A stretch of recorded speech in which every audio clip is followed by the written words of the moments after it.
C'est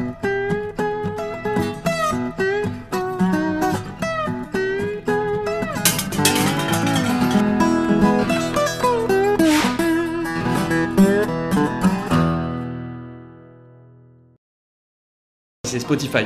C'est Spotify, qui est pour moi l'application que j'utilise le plus tous les jours, qui est une application donc, musicale et qui cette année a sorti de nombreuses nouveautés. Je trouve qu'ils ont une stratégie incroyable de passer d'un service simple à une plateforme et à faire des partenariats, et ils ont réussi à passer les différentes étapes de croissance. Mon top 2011, Instagram.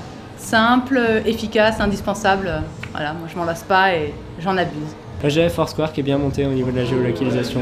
Uber, un service qui a été lancé au web il n'y a pas longtemps et qui va un peu changer les taxis à Paris, et je pense que ça va pas faire de mal. Je dirais Twitter pour l'interactivité, pour la réactivité de l'information. La place des réseaux sociaux dans toute la révolution qu'il y a eu, notamment pendant le printemps arabe. Mon top pour l'année 2011, je pense que c'est tout ce qu'il y a eu au niveau de tout ce qui est les révolutions en Tunisie, en Égypte et tout ça, parce que ça a quand même montré une puissance des médias sociaux qui avait jamais été montrée jusqu'ici.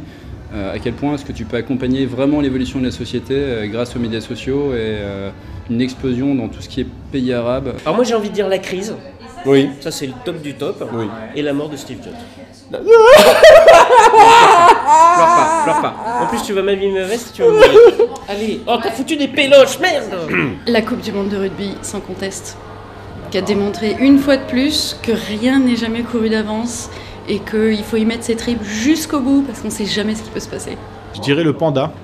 Donc, le Panda, tout simplement par rapport à la mise à jour Google, qui a duré sur toute l'année 2011 et qui a éveillé toute la communauté de référencement internationale et francophone. Top 2011, j'en ai deux. Le premier c'est l'application OneFit, dont je suis fan et dont je suis addict et sur laquelle je joue tout le temps. Et deuxième top, un blog, Personal Branding, c'est de bonne guerre. J'aime beaucoup le blog et j'aimerais les saluer. Le top, ça serait la campagne Tesco qui a eu lieu en Corée et qui a permis d'afficher dans les métros des rayonnages.